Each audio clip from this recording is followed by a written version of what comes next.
Estava sendo criada a diocese aí. Formou-se um grupo, né, idealistas, e eram homens que tinham um ideal e trouxeram um movimento.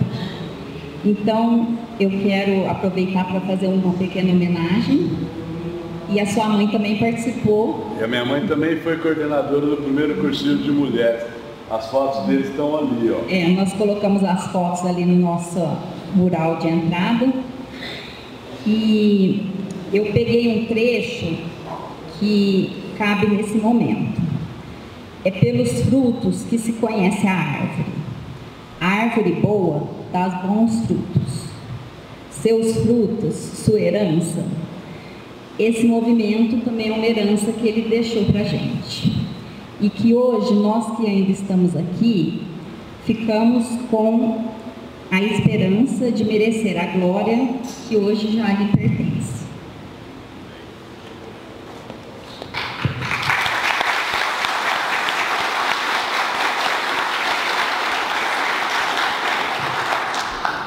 Gente, eu sou meio incomodado com o microfone, mas a minha voz é poderosa. Se der para vocês ouvirem, eu vou ficar sem usar, pode ser? Dá para ouvir aí atrás, uma boa? Bom, primeiro, queria falar duas coisas bem que não tem a ver com a palestra que eu vou ministrar. A primeira delas era isso que a Isa falou. Se quando o Neto fala irmão mais velho da Isa, é verdade mesmo. O papai e a mamãe, o Fabinho e a Meire, pais da Isa, sempre eram dois casais que estavam sempre juntos. E eu me lembro da Isa bem menina ainda.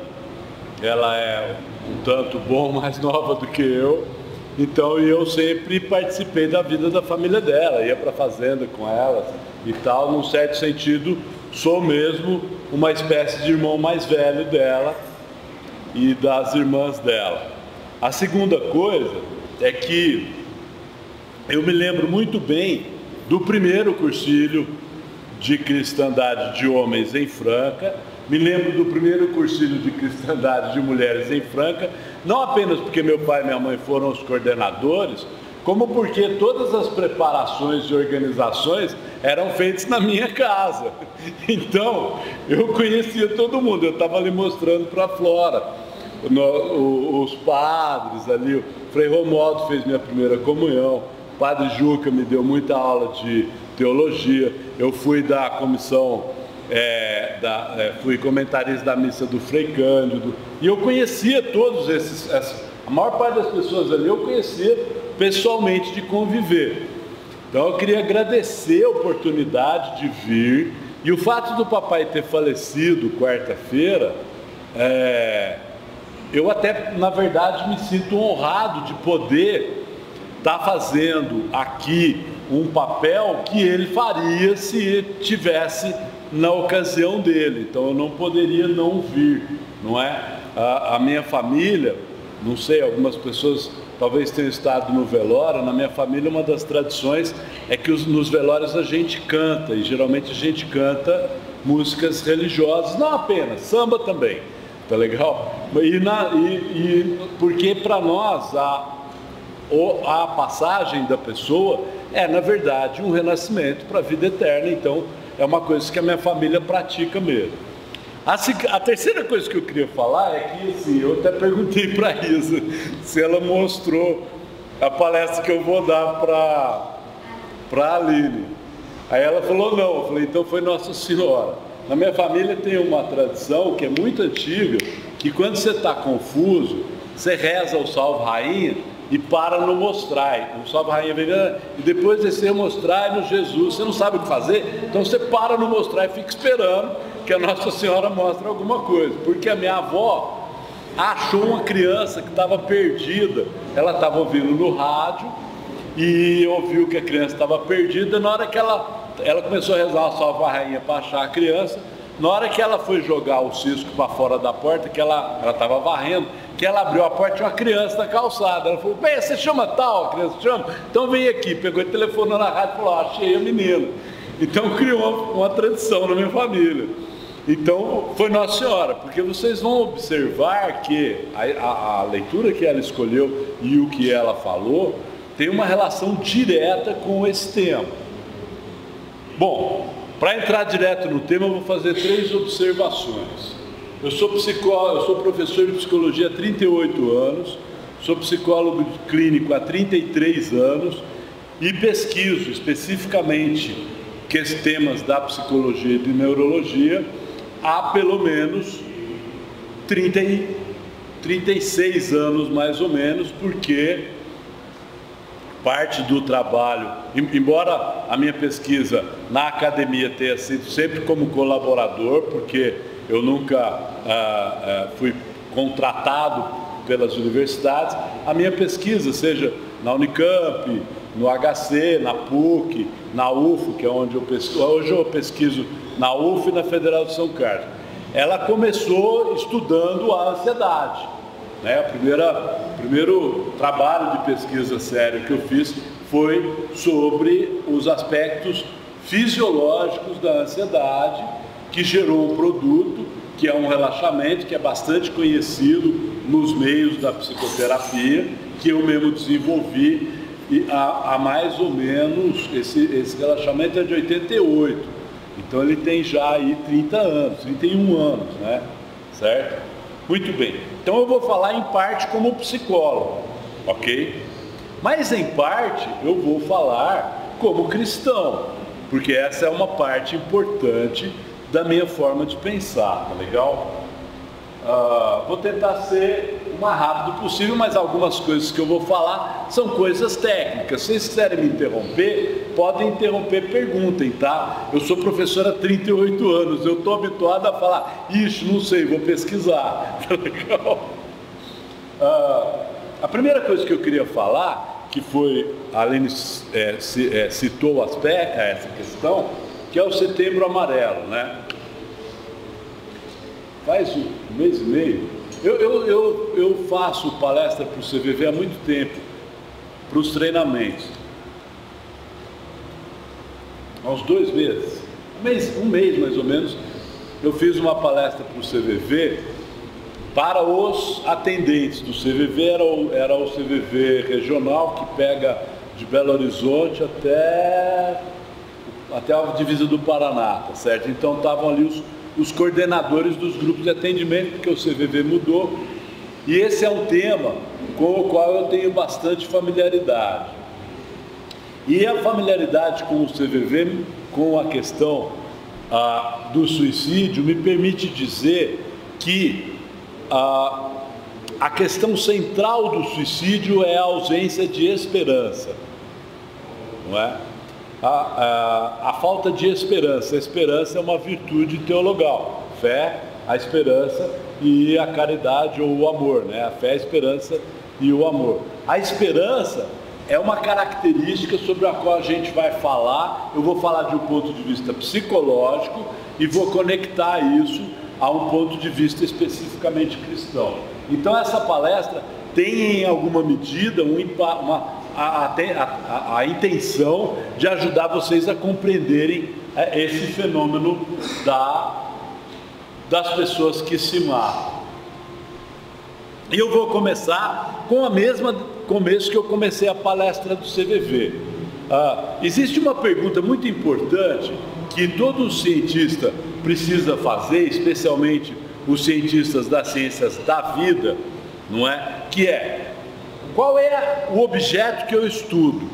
E a definição desse objeto precisa ser feita de uma forma que ela possa ser compreendida. E entre as definições da vida, o que é vivo, o que é uma coisa viva, a melhor definição que a biologia oferece, a meu juízo, não é completamente consensual, mas uma grande parte dos biólogos subscreveria o que eu digo, é que a vida é definida assim: tem uma membrana, pensa numa célula que vocês vão entender, tem uma membrana, e essa membrana é contínua, e ela delimita uma região do espaço, ok? De uma tal maneira que as regras dentro da membrana são diferentes das regras externas. Se você romper a membrana, aquilo que está dentro da membrana para de acontecer e a célula morre, não é? Isso vale para um protozoário, vale para uma ameba, vale para um humano. Há uma membrana. Essa membrana diz, para dentro é o ser e para fora é o meio em que ele está, ok? Então ela divide o ambiente em interno e externo. E é muito importante observar que as regras internas se organizam de uma maneira diferente das regras externas. Qual que é a diferença? A diferença é que dentro da membrana, a primeira regra tem que ser mantenha a membrana, porque se a membrana romper, a vida para de acontecer. Então dentro da membrana existe uma hierarquia. Fora da membrana não. Vamos pegar uma regra externa. A lei da gravidade, ela não é mais importante ou menos importante do que a segunda lei da termodinâmica, que é a lei da entropia, que não é mais ou menos importante do que, por exemplo, a lei que explica as ondas de luz. Não há hierarquia nas regras que organizam o mundo, mas há hierarquia nas regras que organizam a vida. O que caracteriza uma hierarquia é que uma regra é mais valiosa que a outra.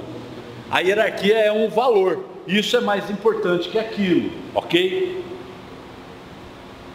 Como é que funciona então? Essa membrana, ela faz dois papéis. Por um lado, ela é uma fronteira, ela fala, aqui fora é ambiente, aqui dentro sou eu. E como fronteira, ela separa o que é do que não é, então ela define a identidade. Certo? Deixa eu fazer uma brincadeira bem boba com vocês. Façam assim com... Vem aqui ser meu cobaia, por favor. Vocês vão fazer assim com o coleguinha do lado, com os dedos, e colocar um dedo em cima do outro. Aí com a outra mão, de olho fechado, vocês vão apalpar os dois dedos simultaneamente, tá bom? Façam isso. Todos os dois façam. Apalpa os dois dedos simultaneamente. Primeiro com o olho fechado, depois com o olho aberto.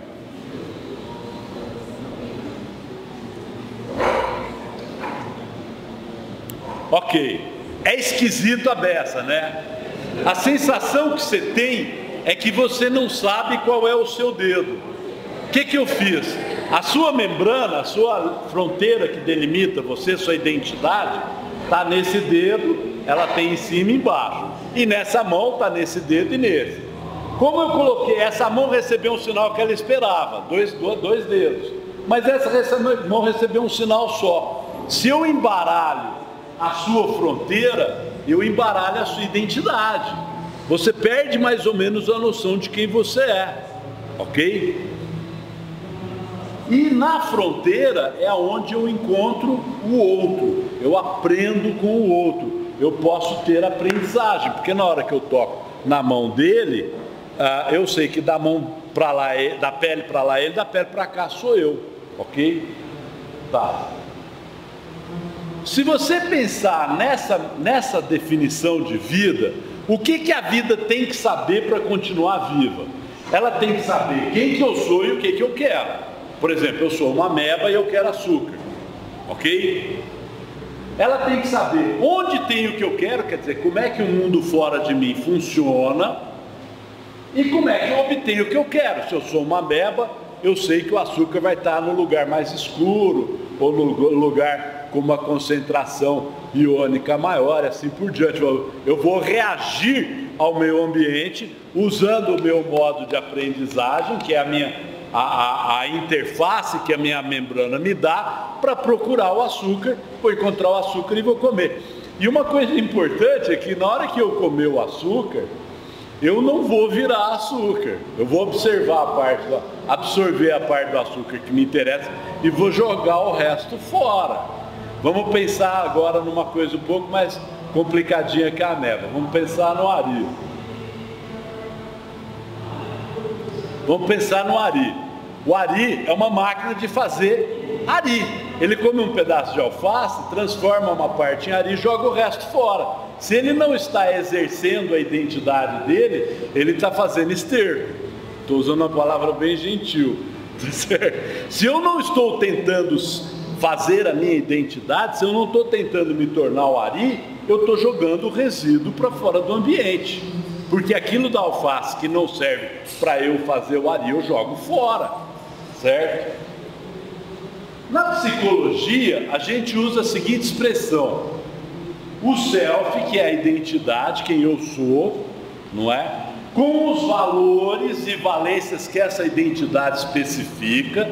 O ari, para ser ari, precisa ter alguns valores, entre eles o continue sendo ari, continue vivo, por exemplo. Tá legal?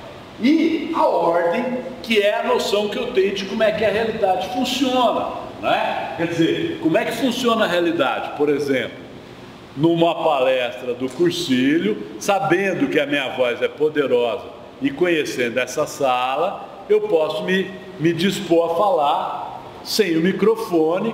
Perguntei, o pessoal aí de trás deu um ok, e eu estou falando sem o microfone. Talvez num outro contexto eu não pedisse isso, eu tivesse que falar, ó, não estamos ouvindo, então peraí, eu vou pegar o microfone. Vejam bem, porque no mundo eu preciso ir lá no mundo para obter aquelas coisas que vão me transformar em ari. Eu preciso ter sobre o mundo algum tipo de poder, não é? O Freud tem uma descrição muito legal. Eu estou aqui, de repente muda o potencial eletrolítico da minha saliva. Isso é uma forma técnica de dizer que está faltando água no meu corpo. Eu fico com sede, também estou aqui falando feito um papagaio, certo? Aí o que eu faço? Eu tenho que olhar, eu fico com sede, eu penso na água, mas o meu pensamento não mata a minha sede. Eu tenho que olhar lá fora e encontrar um objeto que eu sei que vai me oferecer água. Tem que calcular a distância entre o objeto. Se eu calcular errado, esses copinhos aqui, por exemplo, é umas armadilhas, né? Esse aqui é mais durinho, tem uns que é molinho, você vai pegar, faz assim, pá, joga água para todo lado, não é? Ou então às vezes você pega ele, a beirada dele, ele escorrega, a beirada não é muito coisa, ele escorrega e cai no chão. Porque para mim conseguir o que eu quero, eu tenho que saber como é que o mundo funciona, ok? Então, como o homem é desse ponto de vista? Ele tem um ser que nós vamos chamar de ethos. É uma identidade, um ser que tem um caráter, tem uma coisa que o caracteriza, que são, você falou isso, seus valores e as suas escolhas. O que eu escolho para ser eu, tá certo? E tem um logos, que é um modo de pensar, que permite, que a gente pode chamar de razão e ciência, que permite a ele localizar lá no mundo as coisas que eu preciso buscar, a água que eu vou tomar, o amor que eu vou dar, as pessoas que eu vou amar, que eu vou ajudar e assim por diante. A razão, a ciência, o método e a eficiência. Essa é a visão que a ciência tem do homem. Mas a gente tem que fazer uma pergunta muito importante. Agora eu vou me remeter ao ponto de vista cristão, claro que a partir de um aspecto filosófico, que é a pergunta, tá, a gente sabe como o homem é, ele tem uma identidade e tem um método de atuar no mundo, tá legal? Mas o que é o homem? Eu vou usar um salmo, que é o Salmo 8, que é uma das perguntas cruciais para a investigação humana, e que infelizmente ultimamente, por razões políticas que não são circunstanciais ao Brasil, essa questão tem sido apagada, como se a investigação sobre essa questão fosse apenas uma superstição de religiosos fanáticos, né? Vocês conhecem esse salmo? O Salmo 8º é um salmo bem antigo. Ele fala assim: quando vejo o céu, obra de teus dedos, a lua e as estrelas que fixaste, quando eu vejo a imensidão da criação, que é um mortal, um homem, para dele te lembrares, e um filho de Adão que venhas visitá-lo. Adão significa o primeiro homem. O que é o homem que ele consegue conversar com o Criador? É uma pergunta muito importante. Ela tem sido apagada por um ponto de vista materialista que tomou conta da ciência, mas ela não foi apagada da filosofia, não é? E essa pergunta é muito importante porque a nossa tradição, a tradição católica, nada mais é do que mais ou menos 5.000 anos de reflexão sofisticadíssima que começou lá na Caldeia sobre essa questão. O que é o homem? Essa é a pergunta que o homem tem que fazer para se entender. E ele não pode dar resposta, porque ele é parte do mundo. Vejam, cada um de nós aqui é uma pessoa completamente individual, tão individual que nenhum de nós pode ocupar o lugar do outro. Isso é um negócio muito doido. Você pode trocar um cachorro por outro, ele vai agir do mesmo jeito. Mas se você trocar um homem por outro, não vai. E isso é muito estranho. A teologia, a filosofia cristã diz que o homem, ele é criador, ele é um co-criador, não é? O homem é a imagem e semelhança de Deus porque ele é um co-criador. Por que ele é um co-criador? Porque ele tem uma história no mundo, ele tem um passado, ele age no mundo e quando ele age ele altera o mundo, mas ele consegue imaginar um mundo que não existe. Por exemplo, uma piadinha que eu sempre faço. Isso aqui é um iPhone, certo? Um iPhone. Se a gente achar um objeto desse aqui num asteroide, danificado, sem funcionar, mas com esse mesmo estrutura aqui, o que a gente vai concluir? Existe vida fora da Terra e ela está no Facebook, não é? Porque um negócio desse não surge por acaso. Não dá para produzir um negócio desse sem que ele tenha sido primeiro imaginado. Não é só imaginado na mente do Steve Jobs. Ele foi imaginado talvez lá na mente do Aristóteles, lá no passado, que foram criando modos de pensar, que foram nos dando sobre a natureza um poder tal, que a gente pega um monte de substância inorgânica, silício, plástico, alumínio, lítio, junta isso de um certo jeito e produz um objeto que não existia na natureza antes de nós. Nós somos capazes de imaginar, e essa capacidade de imaginar nos torna um co-criador. Mas nós temos um problema, porque além de um co-criador, quer dizer, temos uma história no mundo, agimos no mundo e co-criamos o mundo, quer dizer, criamos o mundo junto com Deus, porque as leis estão aí, a gente não consegue desobedecer, né? O iPhone tem que obedecer à lei da gravidade. O meu, inclusive, de vez em quando sofre um impacto resultado da desobediência da lei da gravidade. Mas acontece que nós também somos apenas uma criatura, a gente vive nesse mundo, nessa carne, com essa limitação que nós somos. Cada um de nós, ao mesmo tempo, é uma pessoa única e ao mesmo tempo é completamente incapaz de saber o que o outro está pensando. Gente, eu estudo psicologia, eu sou formado há 33 anos, mas eu comecei a estudar com 12 anos. E eu vou ser honesto para vocês, cara, eu tentei telepatia, mas não tem jeito. Não existe telepatia, não dá para pensar o que o outro está pensando. E eu lembro quando eu era moleque, eu falava pro meu pai assim, pai, mas ele devia pensar desse jeito. Ele falava, tá bom, vou resolver seu problema, mas primeiro você vai no banheiro e faz xixi para mim que eu estou com a bexiga cheia. Eu falava, pai, não tem jeito. Eu falava, então, não tem jeito.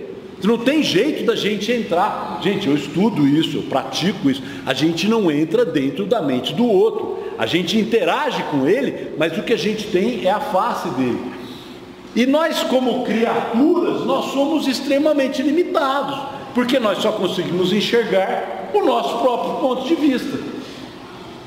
Por mais que ele seja sofisticado, que a pessoa estude, que a pessoa se dedique, vamos combinar.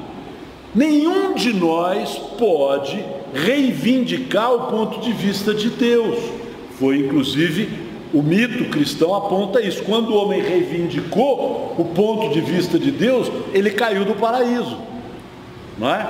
Quando ele achou que ele, comendo a árvore do bem e do mal, ele ia ser capaz de tomar a decisão do ponto de vista de Deus, ele caiu do paraíso. Por quê? Porque a gente faz planos e às vezes a gente consegue fazer o iPhone, mas às vezes a gente não consegue nem mesmo terminar aquele omelete, porque a gente esqueceu e pôs na temperatura que o trem queima.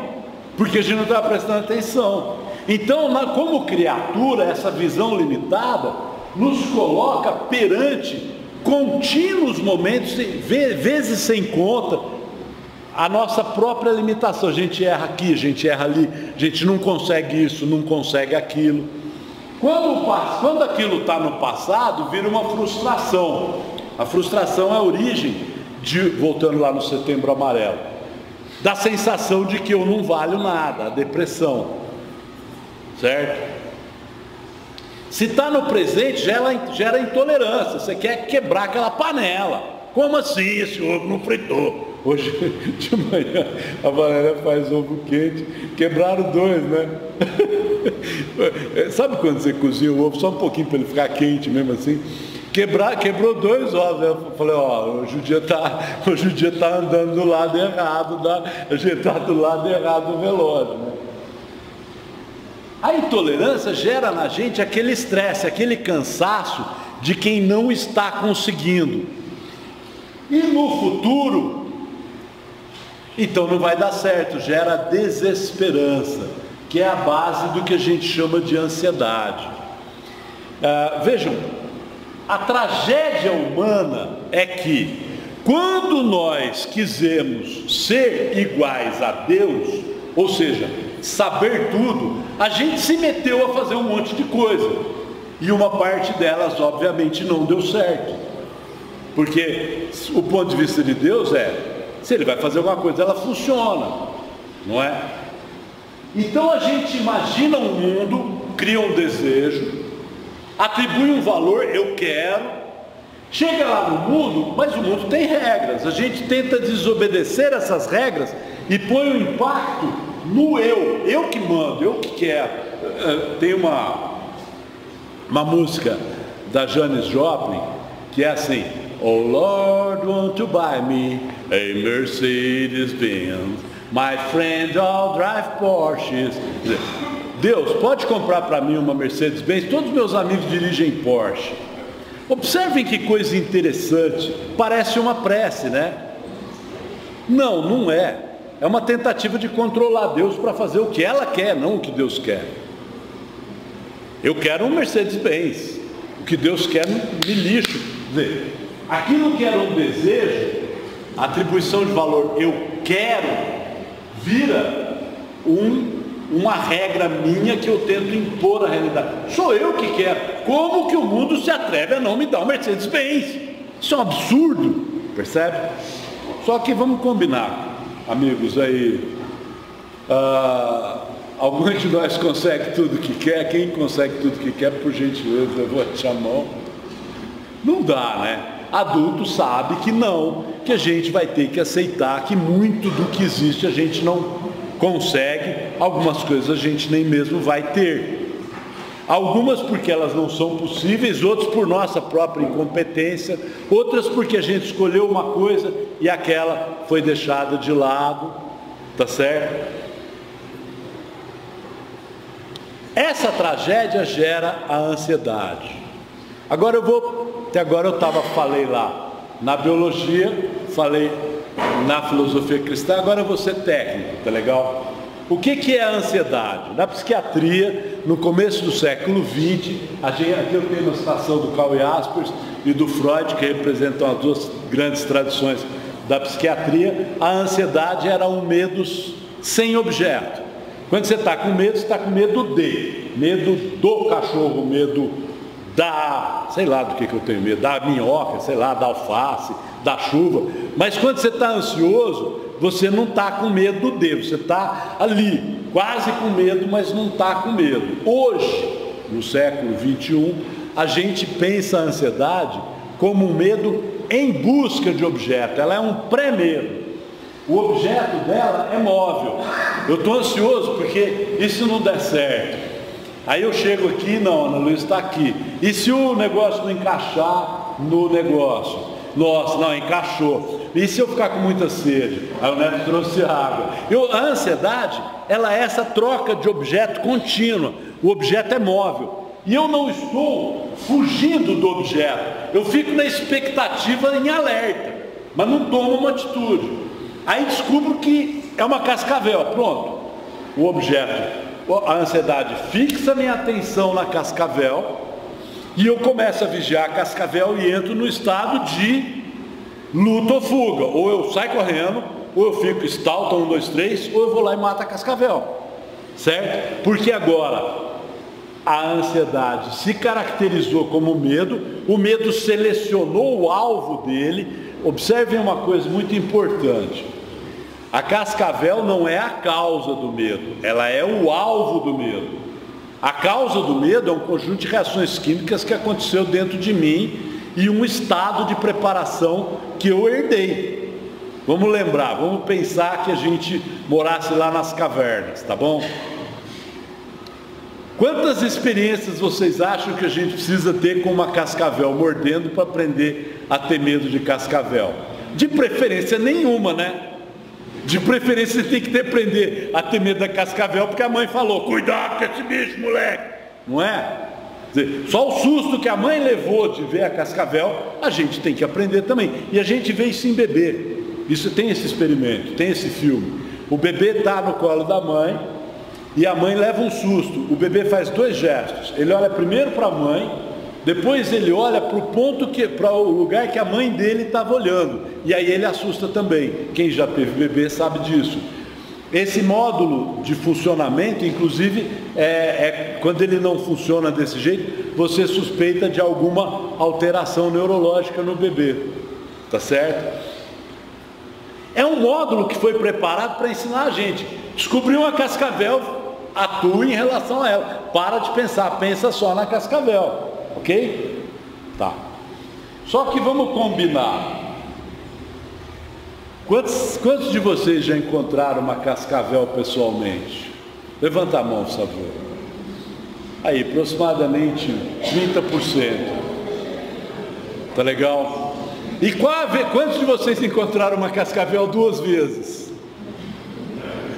3, 4, 5. Vejam, a chance da gente encontrar uma cascavel é 0. Mas o nosso alarme está lá dentro. E se a cascavel for imaginária? E se eu disser assim, gente, tem uma cascavel aqui dentro, todo mundo entra em alerta e você começa a procurar. Enquanto você não encontrar a cascavel, você não pode parar, vai que ela está aí te pica. Agora, e se a cascavel for uma cascavel imaginária? Eu não vou conseguir falar o que eu tenho que falar, vai me dar branco. É uma cascavel imaginária. Aí eu começo a ter medo de uma coisa que eu imaginei. Como é que você mata uma coisa que você imaginou? Porque a cascavel funciona, você vai lá, mata a cascavel, acaba o medo. Aliás, na minha família não se matam cobras, né? Porque minha filha é bióloga e minha mulher é desnatada. Um dia ela arrumou uma jiboia e pôs lá dentro do meu quarto, a jiboia. A jiboia escondeu num vaso, quase mordeu ela. Eu falei, nego, uma jiboia dentro do quarto, você está abusando um pouco. Falou, tá bom, mas eu tenho filme dela. Não, não mata essa cobra não, vai lá, eu moro no sítio, né? E pega, deixa que eu pego ela. Que isso, Valéria, você vai pegar a cobra? Não, eu pego, ela pega pro rabo e joga a cobra no mato. Ela já fez isso, eu tenho filme dela fazendo isso. Vejam, como é que você mata uma cascavel imaginária? Você não mata, ela fica voltando na sua cabeça. E aí você começa a entrar em estados de ansiedade consecutivos. A ansiedade, ela tem um papel importante. Se tiver alguma coisa perigosa, você tem que estar alerta. O papel da ansiedade é o quê? Acelerar o organismo, é a função normal dela. Ela prepara você para a ação, mas ela te acelera. Como ela te acelera, pensa num carro, quanto mais acelerado, mais difícil é mudar a direção. Quanto mais acelerado, mais facilmente você entra no túnel. Quanto mais facilmente você entra no túnel, mais desorganizado psiquicamente você fica. Você começa a perder a noção do que tem fora do túnel. Além disso, a ansiedade tem uma base biológica muito forte. Vou mostrar para vocês que é a descarga de adrenalina no organismo. A descarga de adrenalina ativa nosso estado de ansiedade, às vezes você precisa dela. Quando eu trabalhava no Dharma, eu fiquei muito amigo do Kadum. O Kadum era um jogador de 1,99, um ala, a gente ia jogar contra o Flamengo, o Carlão falou para ele, você marca o Oscar? Se você mantiver o Oscar abaixo de 30 pontos, a gente ganha o jogo. Ele falou, eu topo. Então tá. E eu era muito amigo do Cadu. O Carlão falou, você vai com a gente. Era lá no Rio, domingo, 11 horas da manhã, ginásio da Tijuca, transmissão direto pela Globo. Você vai marcar o Oscar. Vocês já ouviram falar do Oscar, né? Oscar, naquela liga, fez 36 pontos de média. Naquela liga. Cadu, de fato, o Cadu topou. E o Cadu era profissa paca, bicho. O treino começava às 9 horas, 15 para as 9 ele estava aquecendo e alongando, trocado na quadra. Então, acabava o jantar às 7 horas da noite, ele ia para o quarto, deitava e ia dormir para descansar para o outro jogo. Aquele dia, a gente estava lá no centro do Rio, ele bateu na minha porta, o que você está fazendo? Falei, por quê? Ele falou, vamos tomar um sorvete? Falei, vamos, mas já eram as 8 horas, a gente saiu para tomar um sorvete. Falei, o que deu no você, cara? Tô ansioso, vou marcar o Oscar amanhã, né? Falei, quer fazer alguma coisa para baixar a ansiedade? Falei, tá louco, vou marcar o Oscar amanhã. Ele queria estar ansioso para marcar o Oscar fez 26 pontos e a gente ganhou o jogo. Tá legal? Veja, em certas situações você quer estar ansioso, mas nem em todas. O problema é que se você começa a entrar no estado de ansiedade, o seu corpo vai aprendendo a entrar na ansiedade e você começa a entrar sem perceber. Para o psicólogo, ele vai ver 4 aspectos na ansiedade. O aspecto emocional. Afeto é o que alguém vê de fora, o humor é o que a própria pessoa relata. O afeto, a pessoa parece aflita, parece expectante, vigilante, inquieta, e a própria pessoa descreve isso, ela tem uma sensação de aflição, um medo vago, parece que alguma coisa vai acontecer, tá legal? Não necessariamente uma coisa ruim, pode ser meu aniversário, por exemplo, tá certo? Do ponto de vista fisiológico, ela sofreu de descarga de adrenalina. Não sei se vocês lembram no colégio, sistema nervoso autônomo. Ele é simpático ou parasimpático. O simpático acelera, o parasimpático desacelera. O simpático joga adrenalina, o parasimpático noradrenalina. Só que isso é igual ao preparo físico. Você começa a jogar adrenalina, seu corpo começa a usar uma dose maior de adrenalina e habituar a ficar numa dose maior de adrenalina. Você começa a acelerar, seu corpo vai aprendendo. Meu estado normal é esse tanto de aceleração. Percebe? Desce. Você cria o que eu chamo de um traço de ansiedade, que é uma predisposição para ficar ansioso. Do ponto de vista comportamental, a pessoa ansiosa, em pequenos níveis, ela faz o quê? Ela torce as mãos, ela faz assim, ela ajeita o óculos, ela arruma a calça, ela fica, parece inquieta, ela parece que tem bicho carpinteiro. Como é que é? A mão sua. No ponto de vista do procedimento, das ações dela, ela empilha as atividades. Ela abre uma tela no computador, começa a demorar, ela abre outra, começa a demorar, ela abre outra. Ela vai comer, por exemplo, ela dá uma garfada, começa a mastigar, ela já começa a preparar outra garfada. Quando outro pedaço de bife está pronto, ela engole, não é porque a comida na boca chegou no ponto, não, ela engole porque o próximo pedaço de bife está pronto. Quer dizer, ela empilha a atividade, ela começa a perder a noção das fronteiras, não é? Ela está num lugar e já está fazendo. Eu tinha um amigo do papai que ele já estava tomando café e enfiando a mão no bolso para pegar o cigarro. Às vezes ele molhava o cigarro no café, de tão ansioso, tá certo? Agora eu vou falar da parte que me interessa e que tem a ver com o que a gente vai conversar. O aspecto cognitivo. Cognitivo é o que os psicólogos, é o nome que os psicólogos dão aos aspectos que a gente usa para processar a informação, processar o conhecimento. Cognitivo vem de cognoscere, que é conhecer em latim. A nossa mente, ela tem duas dimensões. O modo, que é a forma como ela funciona, e o tema, que é os objetos sobre os quais ela pensa. Por exemplo, se eu falar assim, água mole em pedra dura, vocês terminam a frase sozinhos. Por quê? Porque o modo nosso de gravar falas é gravar sequências. Eu começo, quer ver? Aqui vocês terminam sozinhos. o nosso modo auditivo grava sequências. Tá legal? Isso é um modo. Qual é o modo da ansiedade?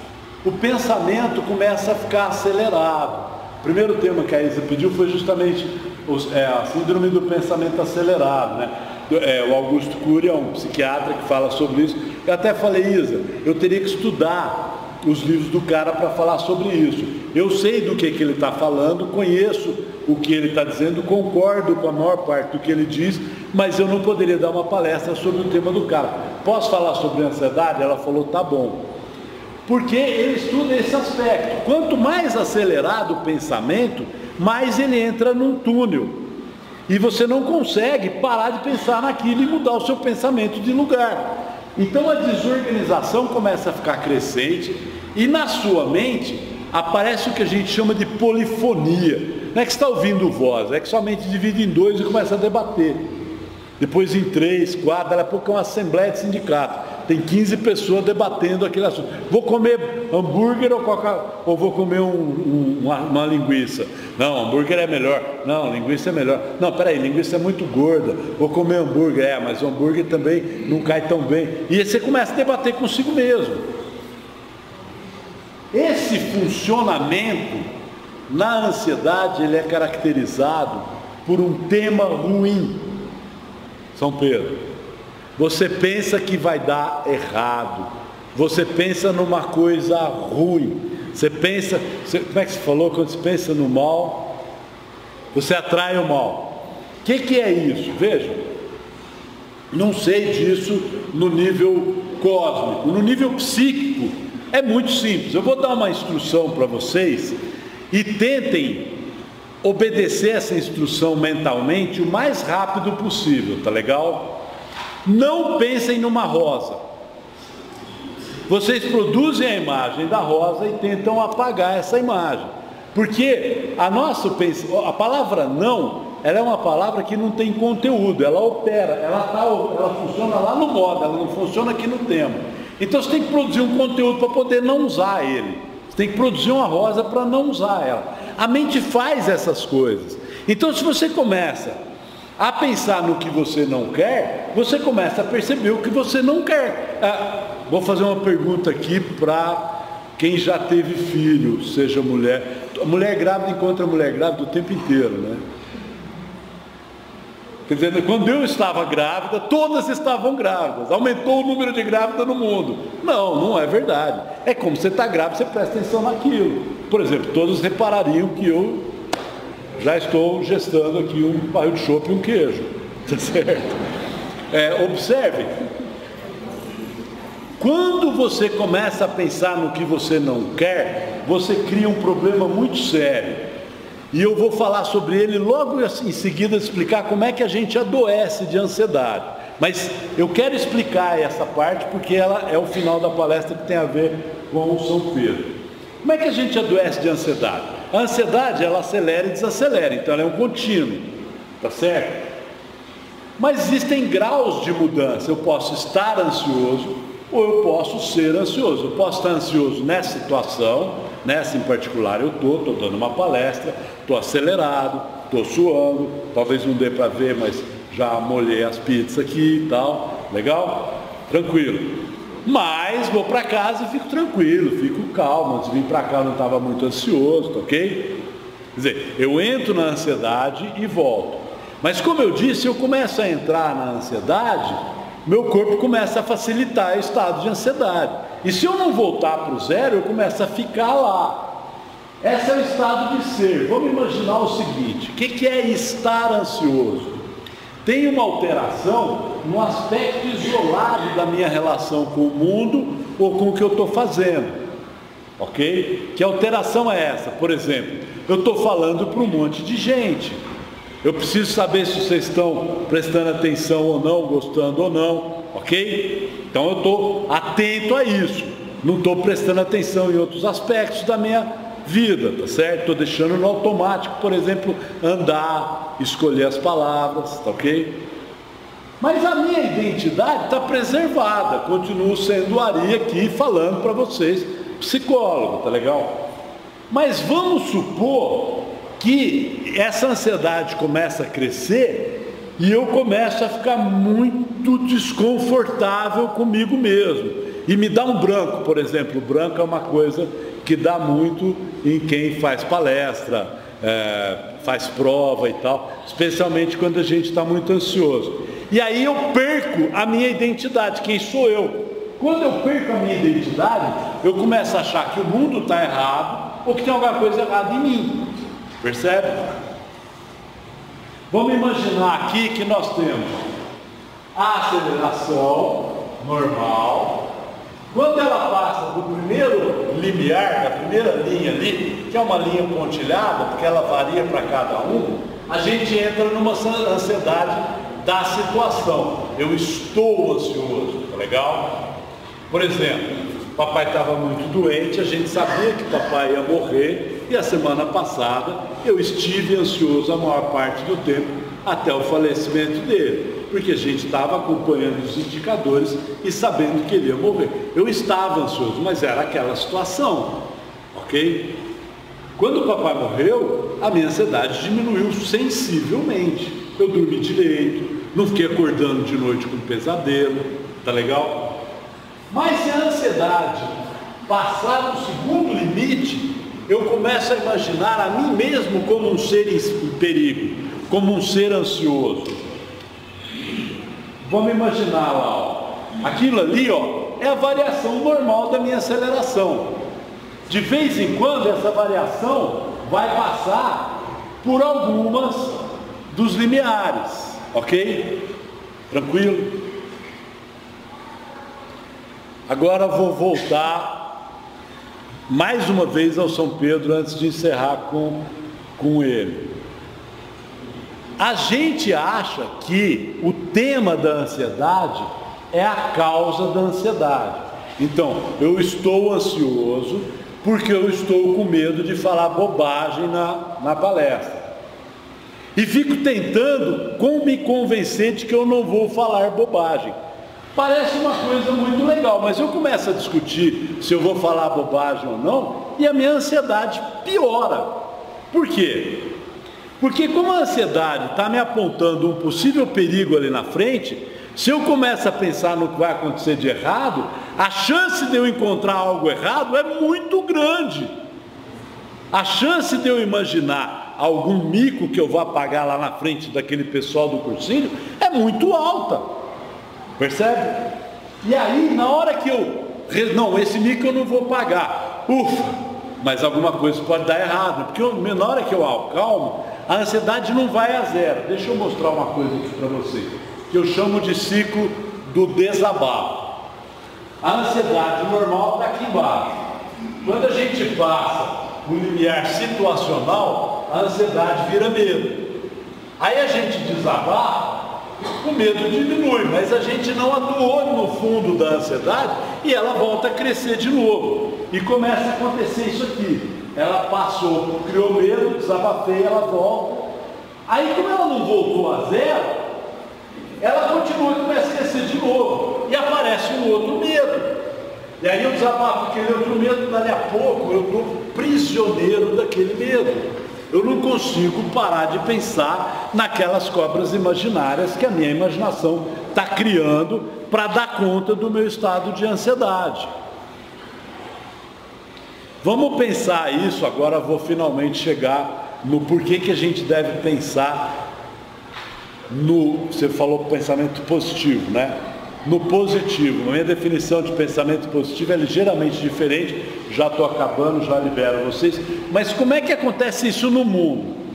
Observe o seguinte, no mundo eu tenho coisas das quais eu tenho que me afastar, o chicotinho, e tenho coisas que eu quero obter, a cenourinha, tá legal?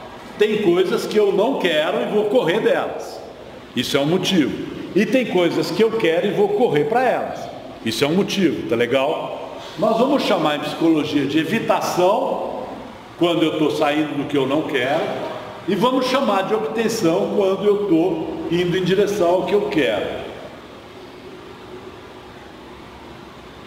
O que é evitação?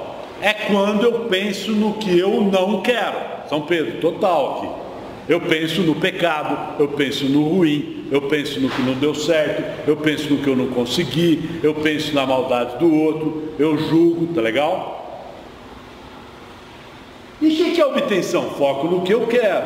Eu quero uma relação legal, eu quero me tornar uma boa pessoa, eu quero ser igual a Jesus e assim por diante. Tá legal? Ah, mas é igual. Vou pedir a vocês um pouco de lógica. Vão me perdoar uma pequena observação lógica. Em lógica, quando você tem um conjunto, você pode ter um conjunto contrário. O conjunto contrário é definido como aquele conjunto com um sinal trocado. Mas quando você tem um conjunto definido negativamente, ele é o complementar daquele conjunto. Por exemplo, o conjunto de todas as coisas que estão nessa sala. O contrário dele é o conjunto de todas as coisas que estão nessa sala e vão ser tiradas dela, por exemplo. Mas e o conjunto das coisas que não estão nessa sala? É tudo que existe no mundo, menos o que está dentro dessa sala. O conjunto complementar é: o mundo é infinito, o que eu quero é finito. É finito porque eu vou morrer, então eu vou parar de querer. Então o que eu não quero? É tudo no mundo menos aquilo que eu quero. Quando eu penso no que eu não quero, eu crio um ciclo vicioso. Por quê? Porque eu vou ter que pensar em tudo que existe no mundo menos aquilo que eu quero. Vou ter que pensar em todos os pecados, vou ter que pensar em todos os erros, vou ter que pensar em todas as maldades, porque o que eu não quero é infinito. E observem uma coisa interessante. Isso aqui, quando eu estudei programação, na época do computador a vapor, em 1978, a gente estudava Fortran. Era uma linguagem e tinha uma instrução de Fortran que dizia para o computador ir para uma determinada linha, chamava Goto. Então você tem lá, vamos escrever um programinha infinito. A linha 1 manda ele para a linha 2, a linha 2 manda ele para 3, a 3 manda ele para 4, a 4 manda ele para 1. O que o computador vai fazer? Ele lê a 1, vai para 2, lê a 2, vai para 3, lê a 3, vai para 4, lê a 4, volta para 1. E fica oscilando. O computador não para, só que ele trava, porque ele não consegue andar para frente. Não tem nenhuma linha que fala, agora vai para 6 ou vai para 5, tá legal? Procure algo que pode dar errado. Procure algo que pode dar errado. Encontre a possível causa. Previna. Volte ao passo 1. Se eu estou ansioso, pensando no que vai dar errado, cada vez que eu resolver aquela coisa que eu imaginei que vai dar errado, eu sinto alívio e penso assim: o que mais pode dar errado? Vocês já ouviram isso, né? Vocês já passaram por isso, né? As cabecinhas fizeram tudo assim. Minha mãe me ensinou a dar palestra, ela falava assim: você olha para a plateia, imagina que é uma plantação de repolho. E você quer saber para que lado os repolhos estão sacudindo. Se ele fizer assim, é que eles estão concordando. Se eles fizerem assim, é que eles estão discordando. Se eles fizerem assim, é que eles estão pensando. Se eles fizerem assim, que a palestra está muito chata, eles vão dormir. Vejam, todos nós já passamos por isso. Você acha que a causa da sua ansiedade é aquilo é imaginário, você luta contra aquilo se resolve, e você tem que procurar outra causa para a ansiedade. Pensa bem no São Pedro. Mas tem um segundo efeito da ansiedade, da evitação e da busca, que é um efeito na ação. Vou de novo chamar São Pedro para me ajudar. Faz de conta que aquele trem vermelho ali no meio é radioativo, tá legal? Então eu quero fugir do radioativo. Tem duas coisas que vão para o beleléu na lata. A primeira, a direção, tanto faz para o lado que eu vou. Se eu estou fugindo do que eu não quero, tanto faz eu correr para lá, para cá. E segundo, quanto mais longe eu estiver da fonte radioativa, menos aquilo me incomoda, menos eu tenho que ir para frente. O meu impulso diminui. Quando eu estou tentando evitar, quanto mais eu tento evitar, menos direção eu tenho e menos motivo eu tenho para continuar indo. Vamos pensar o contrário. Faz de conta que aquele azul ali dentro é um tesouro. O que acontece quando eu penso no tesouro? Eu tenho para começar a estabelecer uma direção. Não importa o lugar que eu esteja, só tem uma direção, na direção daquele tesouro. Tá certo? E quanto mais perto dele, mais motivo eu tenho para continuar andando. Ok? Quando eu estou me aproximando, só há uma direção boa. Quanto mais próximo, mais impulso. Eu vou prevenir o ruim ou eu vou planejar os meus gestos? Eu vou planejar os meus gestos, pensar nos recursos e naquilo que eu quero. E o que acontecer de ruim, eu vou esperar acontecer. Como é que a gente pensa isso? Agora, eu vou falar uma coisa aí, se tiver algum padre para me corrigir se eu falar besteira, senão depois vocês pedem autorização aí se eu estou falando bobagem. Mas é uma coisa que eu leciono lá na capelinha, na filosofia, há 38 anos. Eu era professor da minha mãe, auxiliar da minha mãe, e há mais ou menos 20 anos eu sou professor titular do Instituto Agostiniano de Filosofia. Os meninos que vão ser padres, tá certo? Agora a gente mudou o curso lá, eu dou Psicologia Geral e Filosofia da Mente, mas eu lecionava Psicologia Geral. Então eu vou falar para vocês o que eu aprendi, aliás aprendi em parte com o Padre Juca, que está na foto, e parte com o Frei Romualdo, que está na foto, que fez a minha catequese na primeira comunhão, e parte com o Frei Cândido Candinho, que era o pároco lá da Santo Antônio, onde eu trabalhava na liturgia. O cristão tem um passado, o passado já foi, ele está fixo, ele é um ponto, ele não existe mais, mas ele já está lá. O passado, ele oferece a origem, a âncora. O nosso passado está escrito. Observem uma coisa curiosa.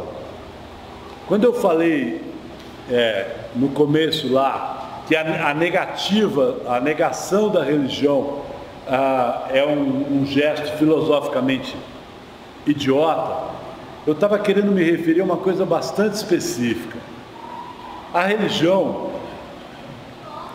não vou entrar muito a fundo nesse assunto, vou falar sobre a nossa, católica. Ela surge na Caldeia, antes do Abraão.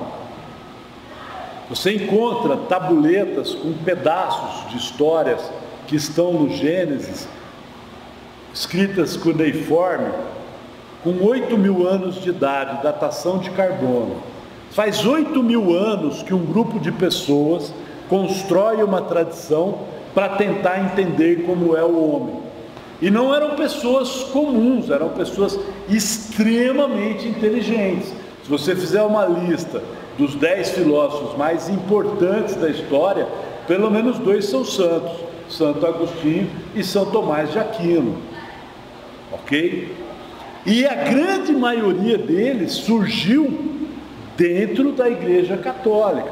É uma tradição de pensar, e essa tradição, ela está configurada num conjunto de valores e recursos, que tem a Bíblia e o Catecismo, que tem a ciência que nos ajuda a entender melhor a palavra de Deus.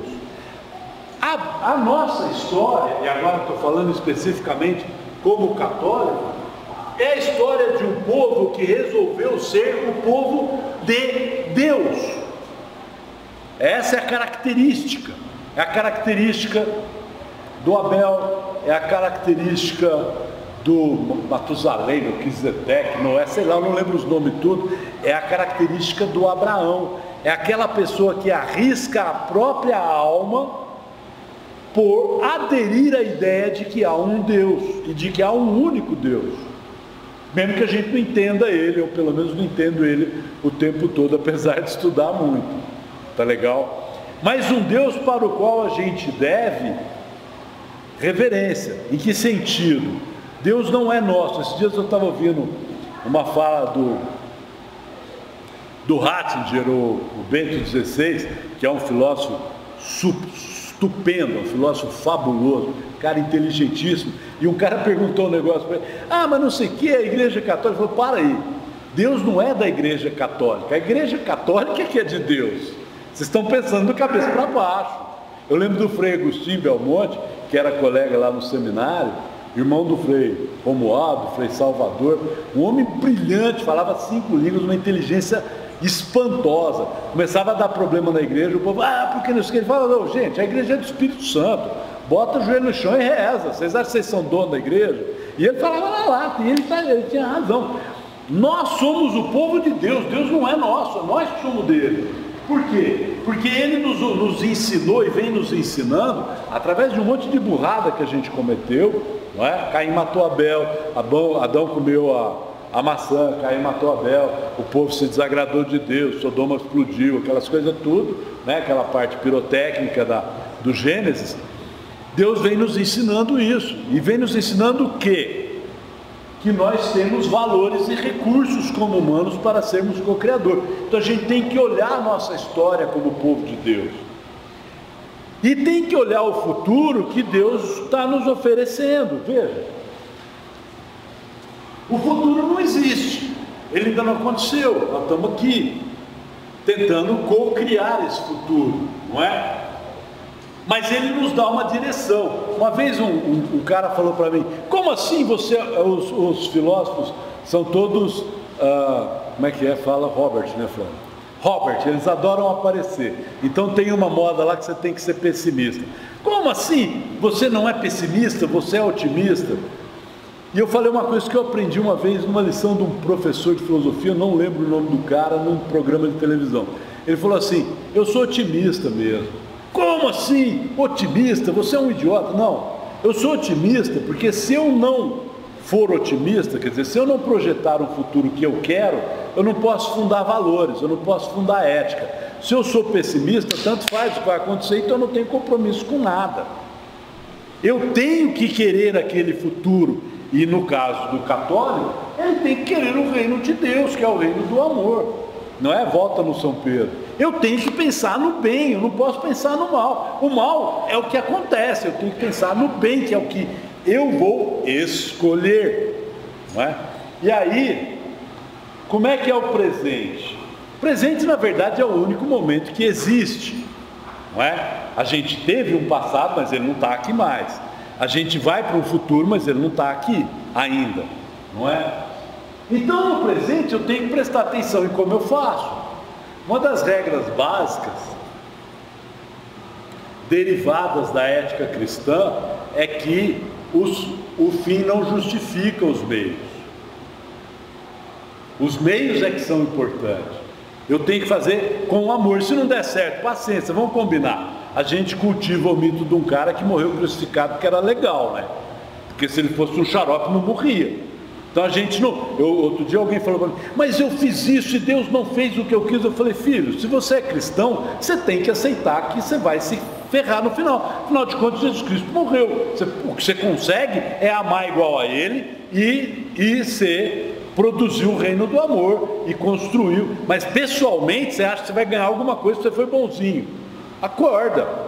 A nossa visão de cristão é justamente essa. Eu vou ser bom porque é bom ser bom. Se eu me ferrar, problema meu, mas eu vou. É uma escolha. O São Pedro, inclusive, tem uma história do São Pedro que vocês devem conhecer. Ele negou Jesus 3 vezes, né? Porque ele estava com medo. E o Jesus tinha falado para ele, você vai me negar, né? Aí ele negou. Depois ele pegou e, quando ele viu Jesus lá no tempo nos 40 dias, no tempo do Corpus Christi, lá antes do Corpus Christi, que ele chegou para Jesus, falou com Jesus, Jesus falou, não, é assim mesmo, humano é assim mesmo, de vez em quando a gente espana, né? Aí ele pediu para ser crucificado, ele foi crucificado por ser cristão, né? E ele falou, tá bom, mas então me crucifica de cabeça para baixo, porque eu não posso ser crucificado do mesmo jeito que Jesus, porque eu não sou digno dele. É bastante interessante observar, não é que São Pedro era masoquista, qual é? Vamos conversar como adulto? Não, é que ele estava reconhecendo, cara, eu não fiz por merecer, nem mesmo a morte de Jesus. E a gente acha que o mundo vai dar certo porque a gente é legal. A gente tem que tentar fazer o reino de Deus. E como é que a gente tenta fazer o reino de Deus? Sendo cristão. Ou seja, tentando caminhar com Deus, imitando Cristo.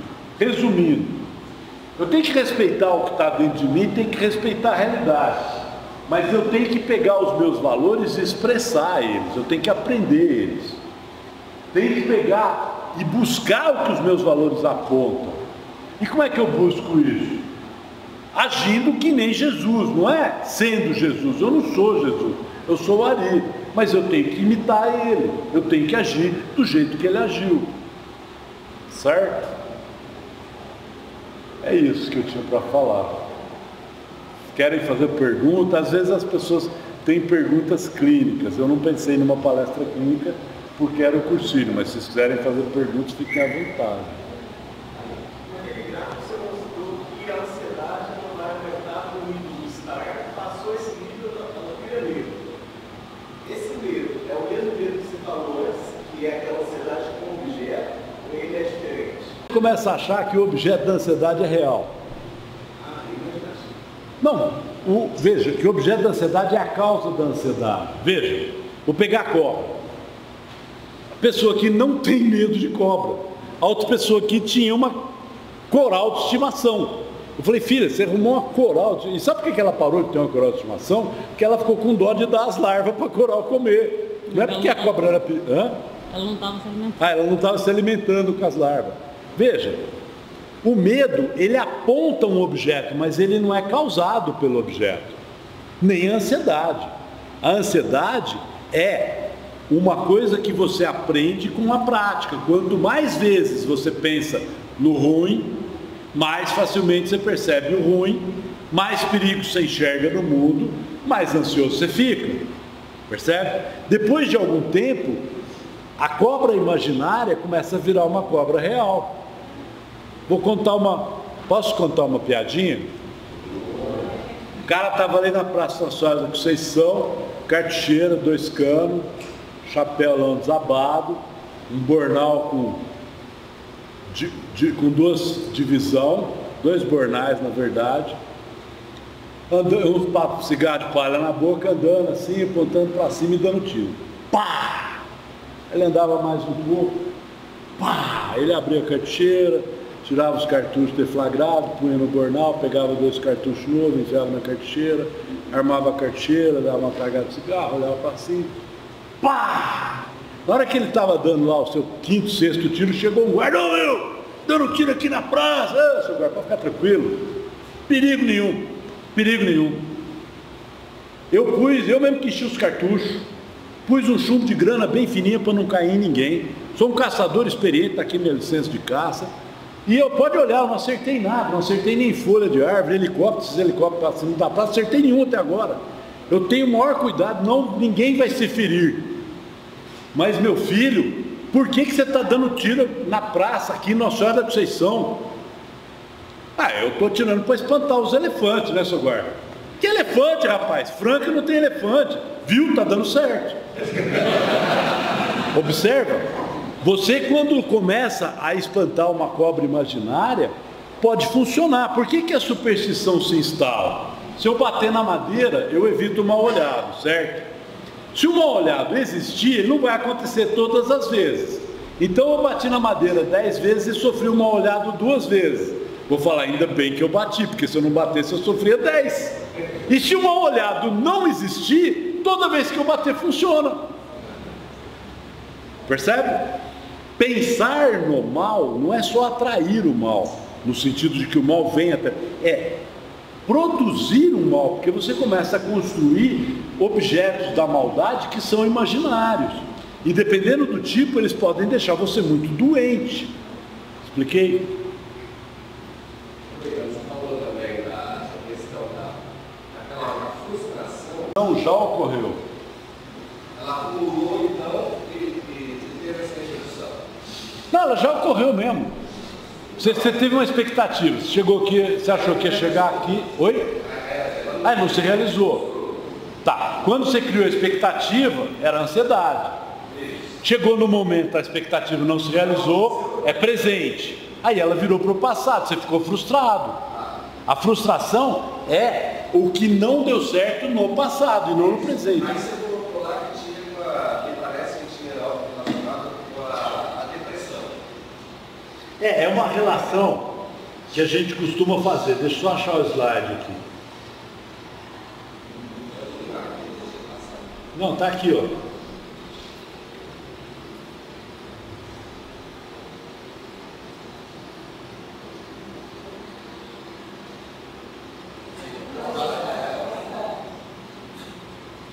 Tá aqui,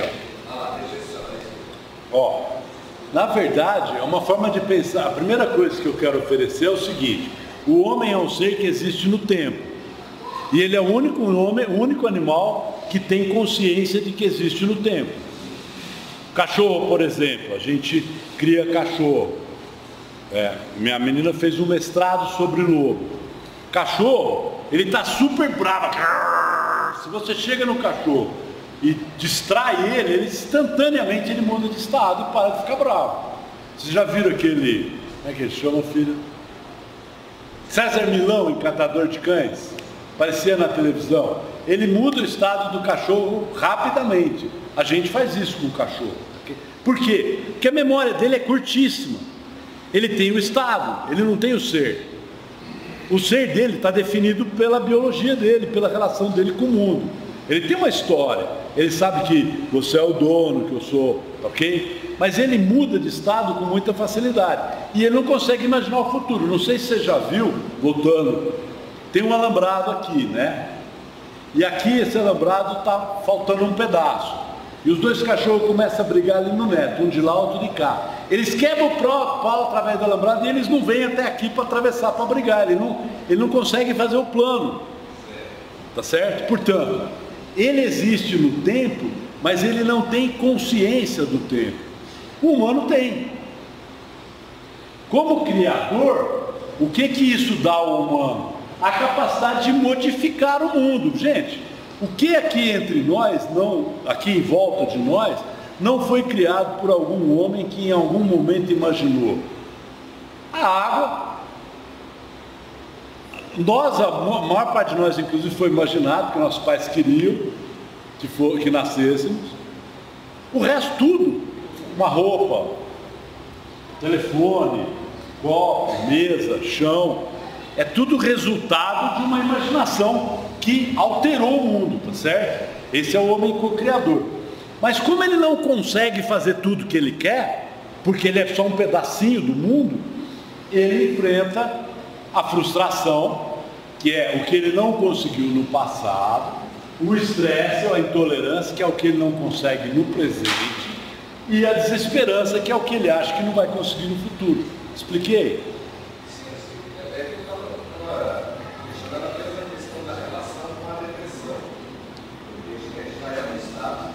A depressão, clinicamente a depressão, ela...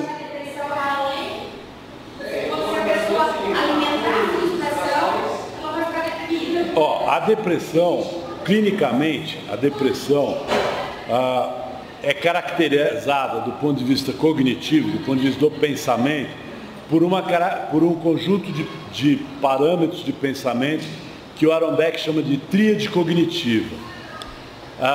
Tem algo errado na minha pessoa, o mundo é mais difícil do que eu consigo suportar e o futuro vai ser um horror. Essa tríade cognitiva, ela é uma leitura distorcida da realidade, baseada numa história concreta da pessoa. Alguma coisa está dando errado na vida dela, nem que seja uma alteração química dentro do cérebro dela, o que muitas vezes é. As pessoas, por exemplo, acham que depressão é pouca vergonha. Não, depressão é uma doença, e uma doença muito grave. Eu tenho uma amiga que teve depressão e câncer, e se você perguntar, ela fala, prefiro o câncer. Certo? É uma doença muito grave, e às vezes ela é causada por uma alteração química. Mas essa alteração química instala essa sensação de que nada que ela faz dá certo. Portanto, o futuro está insuportável, e o presente está insuportável, e o futuro vai ser pior. Entendeu? Então ela tem uma projeção de futuro, mas ela é... Oi?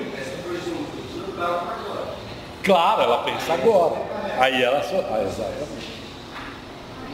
Agora eu vou dar uma resposta pouco comum. A palavra insegurança descreve o quê? Sim, mas o que é a ausência de autoconfiança? É quando você começa a perguntar, será que vai dar certo? Será que vai dar certo? Será que eu vou conseguir? Não é? Você sabe que uma pessoa está insegura quando ela começa a conversar consigo mesma internamente. Se você sabe que você está insegura, quando lá dentro de você você pensa assim, ai meu Deus, acho que eu não vou conseguir, não é? O inseguro é o oposto do otimista, né? Não. A insegurança é o nome que a gente dá para um modo específico de pensar. Segurança não é uma coisa que está lá dentro da pessoa. Ó, vou tomar uma dose de segurança, vou tomar uma dose de insegurança. Não é isso.